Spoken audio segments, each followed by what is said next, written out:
Class 9th biology sections कर रहे हैं अपन.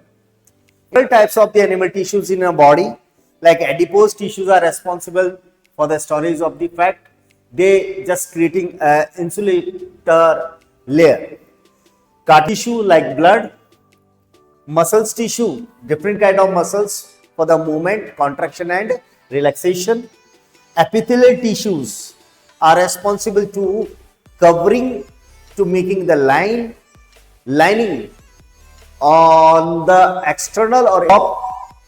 The similar cells specialized for the different kind of the functions. एक structure और function basically body में bone और कार्टिलेज करती है. कनेक्शन करने का काम, सपोर्ट देने का काम अगेन बोन करती है. इसके अलावा कनेक्शन करने का काम आपकी बॉडी में कनेक्टिव टिश्यूज करते हैं. मूवमेंट बोन्स देने का काम करेंगी, कार्टिलेजेस और मसल्स देने का काम करती है. एंड कंट्रोल और कोऑर्डिनेशन काम है आपके ब्रेन का, और ब्रेन बने होता है नर्व्स टिश्यूज का. और एनिमल टिश्यूज का classification, there are different 4 types of the animal tissues in our body. Epithelial tissue जो बॉडी के इंटरनल और एक्सटर्नल बॉडी पार्ट्स है उनकी लाइनिंग करने का काम कर रहे हैं. बॉडी के अंदर ये सिक्रेशन, एब्जॉर्प्शन, सॉफ्टनेस प्रोवाइड करते हैं. Different kind of the actions, materials like absorptions में आ गया आपका, करने का काम करेंगे. गैसेस एक्सचेंज करने का काम करेंगे.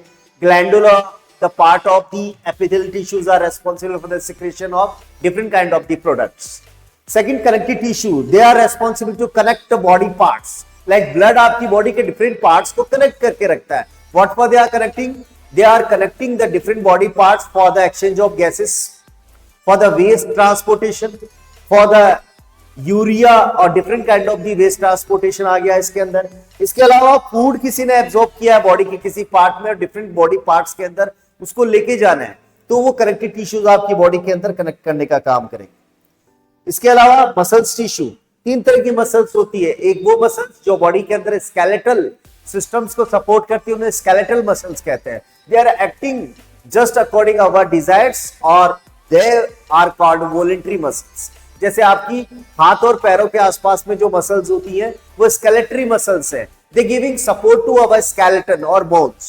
Second types of the smooth muscles, they are present in our involuntary organs. आपकी इनवॉलंटरी ऑर्गन कौन कौन सी हो सकती है? जैसे किडनी है, यूटेरस है, यूरिनरी ब्लैडर है, कॉल इनवॉलंटरी मसल्स और they also call smooth muscles. Cardiac muscles, cardiac term use की जाती है किसके रिगार्डिंग? कार्डियक टर्म यूज की जाती है बेटा जी हार्ट के रिगार्डिंग. सो हार्ट में जो यूनी और identical types of the muscles है, they are responsible for the contraction और relaxation for the heart beat in a heart. Nerves tissue body के सबसे लंबे टिश्यू हैं. ये बॉडी के लंबे टिश्यूज एक्सटर्नल एटमॉस्फेयर और इंटरनल एटमॉस्फेयर को कनेक्शंस और मैसेजिंग करने का काम करते हैं. Transmission one by one we are taking the different kind of the tissues. First of all epithelial tissue ले रहे हैं कि बॉडी के अंदर लाइनिंग बनाने का काम कर रही है. लाइनिंग कैसे बनाएगी? जैसे हम बात कर सकते हैं लाइनिंग कैसे बनाएगी. Forms the outer covering of the body, जैसे स्किन कर रही है. ये इंटरनल ऑर्गन्स की लाइनिंग भी बनाने का काम करती है. इसमें जो सेल्स होती है वो क्लोजली पैक रहती है, क्लोजली पैक. एब्जॉर्प्शन और सिक्रेशन, यदि ये ग्लैंडुलर पार्ट है एपिथेलियल टिश्यूज तो different kind of the secretions पे करती है. जैसे एंजाइम्स है, हार्मोन्स है, सलाइवा है, मिल्क है, ऑयल है, इस तरह के. उसी तरह से जैसे बाइल जूस आ गया आपकी बॉडी में, तो different kind of these epithelial tissues are responsible for the secretions. Element हो सकते हैं वो सिंगल लेयर के, तो सिंगल लेयर के होते हैं तो इस तरह के एपिथेलियम को कहते हैं सिंपल एपिथेलियम. जैसे उन देंगे बेटा जी यहां पर स्क्वामोस. स्क्वामोस यदि वो क्यूब शेप की है तो उनको बोलेंगे क्यूबॉइडल.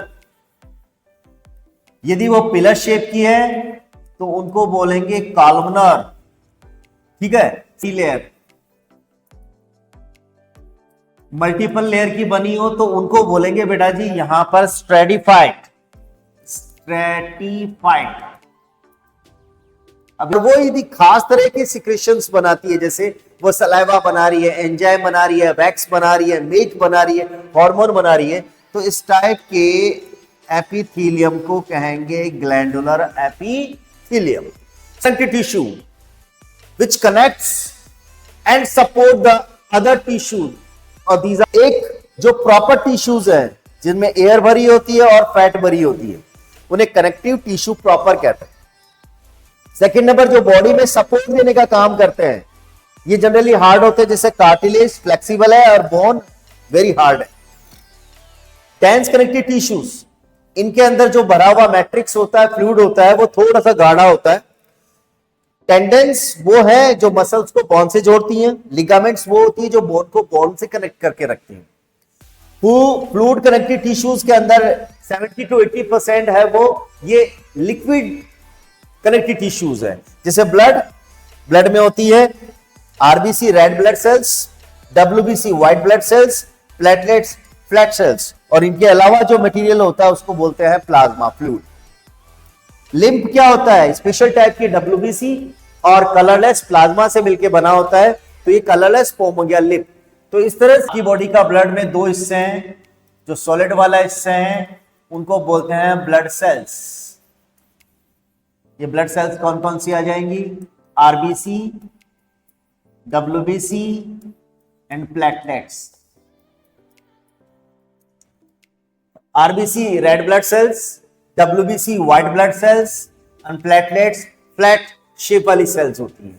ये सारी सॉलिड मटेरियल है और ये आपके ब्लड का 45% पार्ट बनाती है। 55% पार्ट फ्लूइड वाला है, जिसको हम बोलते हैं प्लाज्मा। इस प्लाज्मा के अंदर ऑर्गेनिक, इनऑर्गेनिक और different other kind of the substance होते हैं। स्पेशली 80-90% इसमें वाटर ही होता है। इसलिए अंदर बात करें तो लिम्फ में क्या क्या होगा? ब्लड के सॉलिड पार्टिकल्स वाला पार्ट यानी ब्लड सेल्स निकाल दें, इसमें क्या क्या जोड़े? प्लाज्मा और some kind of the WBC. Some kind of WBC के अंदर आ जाता है बेटा जी लिम्फोसाइट। बीसी में एक पिगमेंट होता है जिसका नाम है हीमोग्लोबिन, और ये हीमोग्लोबिन आपकी बॉडी के अंदर O2 और कार्बन डाइऑक्साइड को एक्सचेंज और ट्रांसफर करवाने के लिए रिस्पॉन्सिबल है। जैसे कि haemoglobin also called respiratory pigment.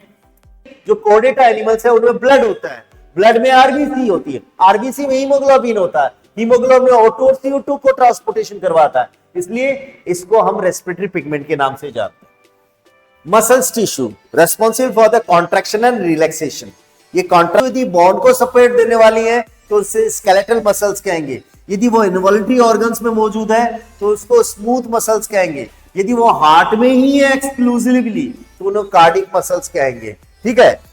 Nervous tissues बने होते हैं न्यूरॉन से। न्यूरॉन का मतलब नर्व सेल्स, और nerve cells they are specialized to receive, process और transmission of the messages in body one part to another. के अंदर डिफरेंट पार्ट है। सेल बॉडी वाला हिस्सा जो होता है वो बॉडी का वो हिस्सा है जहां पर डिफरेंट सेल ऑर्गेनल्स होते हैं, जैसे न्यूक्लियस है, माइटोकॉन्ड्रिया है, गोल्गी बॉडी, एपिटाइसिस, ये हैं। इनमें कुछ खास तरह की ब्रांचेस निकली होती है, अनकवर्ड ब्रांचेस, जो सिग्नल कलेक्ट करने का काम करेंगी दूसरी न्यूरॉन से, बॉडी के बाहर से। उन्हें डेंड्राइट्स कहते हैं। एक लॉन्ग अनब्रांच्ड हिस्सा होता है जो कैच किए गए मैसेज को एक न्यूरॉन से दूसरे न्यूरॉन में भेजने के लिए यहां पर सस्पेंडेड करता है। उस लॉन्ग अनब्रांच्ड हिस्से को बोलते हैं एक्सॉन। एक्सॉन का जो लास्ट एंड होता है उसे एक्सॉन टर्मिनल कहते हैं। एक न्यूरॉन दूसरे न्यूरॉन के साथ में जो जुड़ती है वो एक्सॉन टर्मिनल के थ्रू ही जुड़ती है। एक न्यूरॉन जब दूसरे न्यूरॉन के साथ जुड़ेगी तो एक्सॉन टर्मिनल वाली जगह पर एक जॉइंट बनाएगी। उस जॉइंट को बोलते हैं सिनैप्स। क्या बोलेंगे? सिनैप्स। तो सिनैप्स एक तरह का गैप है, एक तरह का फंक्शनल जॉइंट है in between the two neurons. तो इस तरह से